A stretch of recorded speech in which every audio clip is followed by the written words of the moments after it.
নমস্কার, আমি রীতা। কেমন আছেন সবাই? আশা করি সবাই ভালো আছেন, আর আমরাও ভালো আছি। আমার নতুন আর একটি ব্লগে আপনাদের সবাইকে স্বাগত জানাই। আজ হলো শনিবার, আর এখন সকাল প্রায় 10:45 মতো বাজে। আর শনিবার যথারীতি যেমন সোনা টিউশন থাকে, তো সেটা ছিল। সোনা পড়ে অনেকক্ষণ বাড়ি চলে এসেছে এবং এতক্ষণে তার স্নান খাওয়া সমস্ত কিছু হয়ে গিয়েছে এবং ড্রেসও করে নিয়েছে।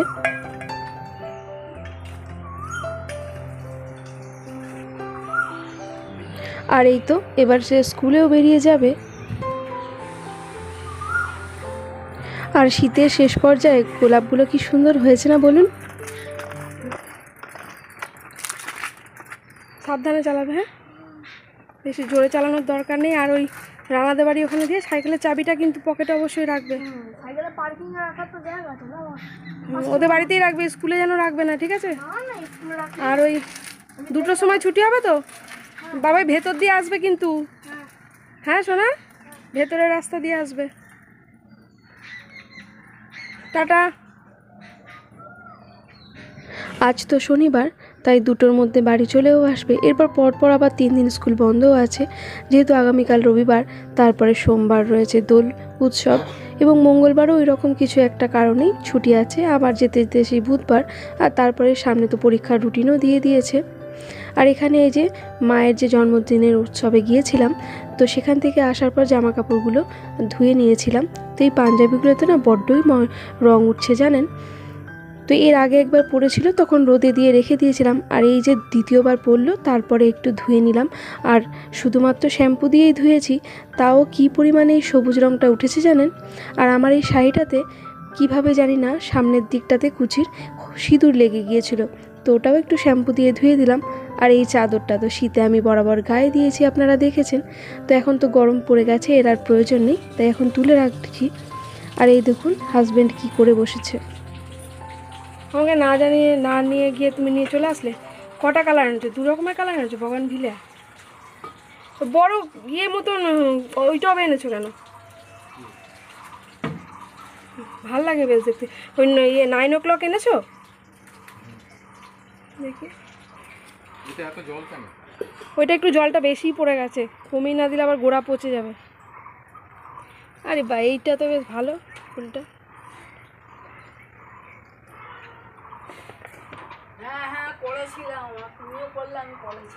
আর একটা কালার আছে সেই এই যে 9 o'clock, এইটার মতন একটা বগেনভেলিয়া আছে, এই যে এই কালারটার, এইটা বেশি ভালো লাগে। আর জবা নিয়ে এসছো, এইটার উৎপলদের বাড়ি গেছিলে নাকি? ওর কাছে গেলে ভালো হতো। এইটা কি কালার? চন্দন।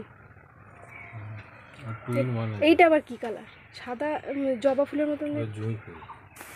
জুঁই ফুল নিয়ে চলে এসছে, এই সময় জুঁই হয়।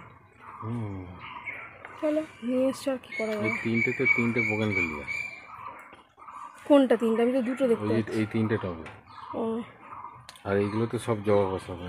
বগেনভেলিয়া তো কটা কালার? এই একটা, ও এইটা একটা সাদা আছে। আচ্ছা। কিন্তু মাটি তৈরি করতেই তো একদম।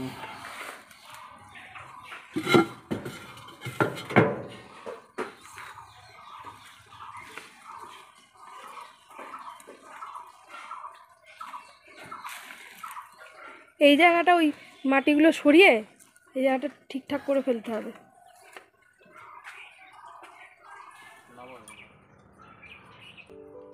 প্রতিদিন তো সংসারের কাজকর্ম, যেমন বাসন ধোয়া, রান্না করা, ঘর মোছা, পুজো দেওয়া, এই সমস্ত কিছু তো থাকেই। তো এসবের পাশাপাশি আমার এই ভাঙাচটা ঘরটাকে, অবশ্যই পুরনো ঘরটার কথা বলছি, যে ঘরটাতে আমি 14 বছর কাটিয়ে আসছি, নতুন ঘর দুটোর কথা নয়। তো এই ফাটাচটা ঘরটাকে টিনের ছাউনি দেওয়া, এটাকে এই সবের পাশাপাশি কিভাবে যত্ন করে গুছিয়ে রাখি, আজকে ভাবলাম সেই ব্লগটাই আপনাদের সঙ্গে শেয়ার করব। কিন্তু এই সকল কাজের মাঝখানে হাজবেন্ড এবং ছেলে কিভাবে বাধা সৃষ্টি করলো, সেটাও আপনাদের সঙ্গে শেয়ার করব।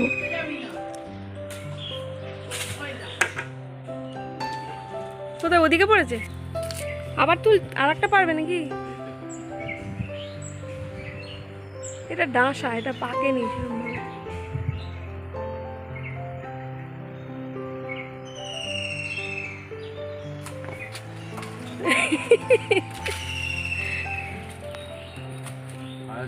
না আর পাত্তা বানাচ্ছে ছোটটা কি দেখি ছোট করে দিয়েছে কি লাল গো। হ্যাঁ এই দেখুন না, ভাবি এক হয় আর এক। ভাবলাম সোনাও স্কুলে বেরিয়ে গেছে, হাজব্যান্ডও খাওয়া দাওয়া করে সকালবেলা বেরিয়ে গেছে, বাড়ি আস্তে আস্তে দুজনারই প্রায় 2টো বেজে যাবে। তো আমি নিশ্চিন্ত মনে দৌড়াদৌড়ি করে যেভাবে হোক ঘুরোতাড়া করে আমি আমার কাজগুলো সমস্ত কিছু কমপ্লিট করে ফেলবো। কিন্তু ওই যে কাজের মাঝখানে হাজব্যান্ড কোথা থেকে ঘুরে চলে আসলো, এক গাদা নার্সারি থেকে গাছ নিয়ে এসছে, তার সঙ্গে টবও নিয়ে এসছে। এটা কিন্তু কথা ছিল আমাকে সঙ্গে নিয়ে যাওয়ার, কিন্তু সেটা তো করেনি। এই যে তার সঙ্গে এখন বেশ কিছুটা সময় দিতে গিয়ে আমার নিজের সময় থেকে কিছুটা ঘাটতি হয়ে গেল। সবের পাশাপাশি রান্নাবান্না তো চলছেই, তবে স্নানটা করতে আজ বড্ড দেরি হয়ে যাবে জানেন। আর আগে যেমন ওই একটা ঘরের মধ্যে আলমারি, শোকেস, তারপরে চেয়ার সমস্ত কিছু রেখে ঘরটা যেমন একেবারে জ্যাম হয়ে গেছিলো, পা ফেলার এতটুকু জায়গা ছিল না। কিন্তু এই নতুন ঘর দুটো হওয়ার পর ফার্নিচারগুলো একটু সরিয়ে দিয়েছি, যে 2-1টা ফার্নিচার আছে সেটার কথাই বলছি, তাতে করে ঘরটা অনেক ফাঁকা হয়েছে। আর ঘরের মধ্যে এখন আমার যে খাওয়া দাওয়া করার যে ডাইনিং টেবিলটা সেটাও নিয়ে গেছি। তো ঘরের লুকটা একটু বদল হয়েছে, সেটা নিয়ে একটা হোম ট্যুর ভিডিও যখন দেব সেটা আপনাদের সঙ্গে শেয়ার করব।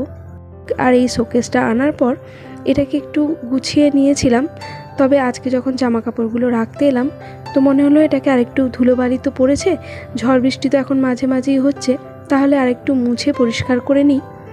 আর তার সঙ্গে পুরনো ঘরটারও কিছু কিছু যা জিনিসপত্র আছে সেগুলো সরিয়ে নড়িয়ে একটু পরিষ্কার করে নেব।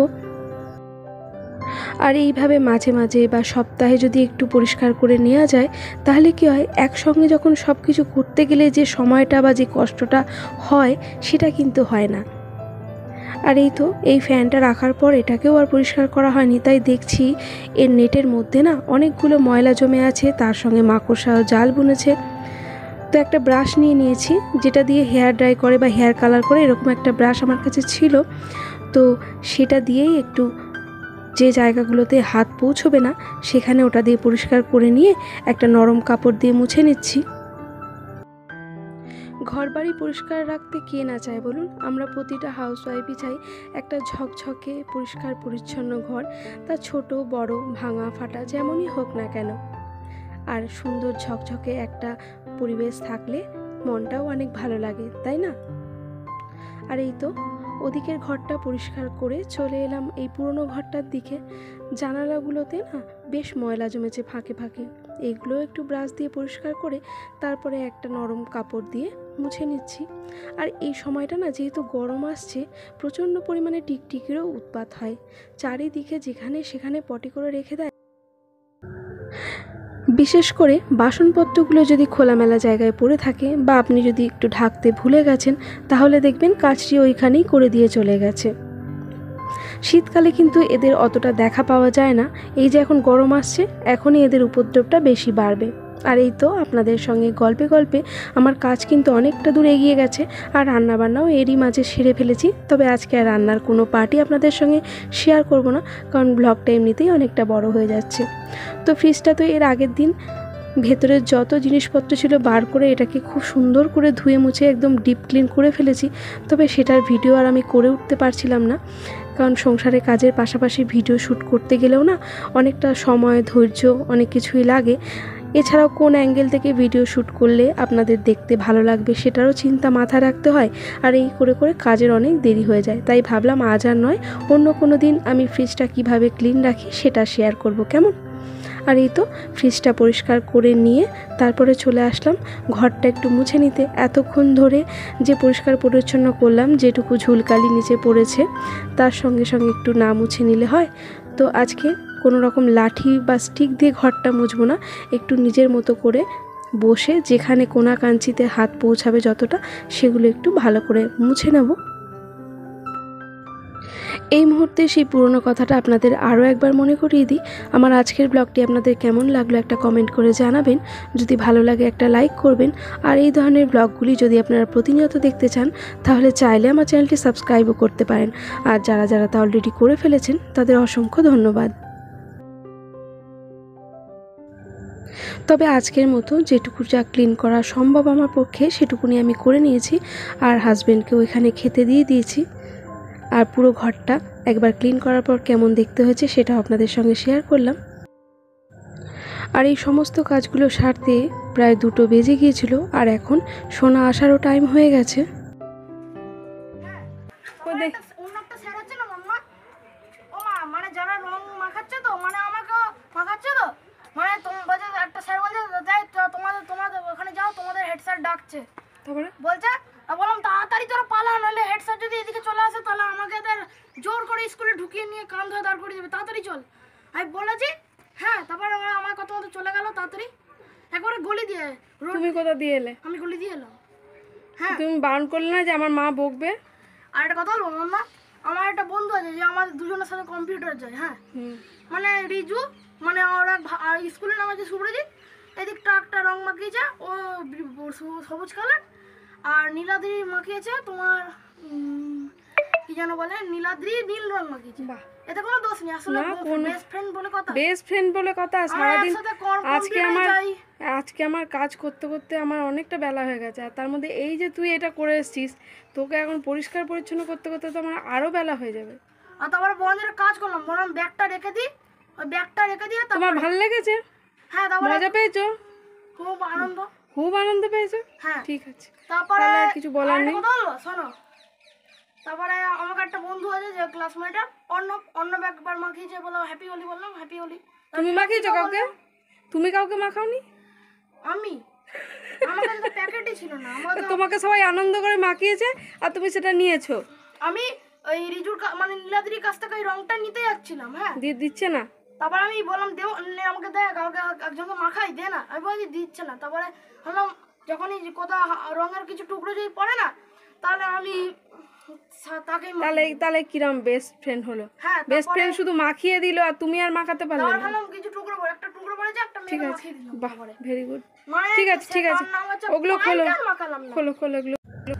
চলুন একে এখন পরিষ্কার করি, সেই সঙ্গে আপনাদের কাছ থেকেও বিদায় নিয়ে নিই। সকলে ভালো থাকবেন, আবারও দেখা হবে।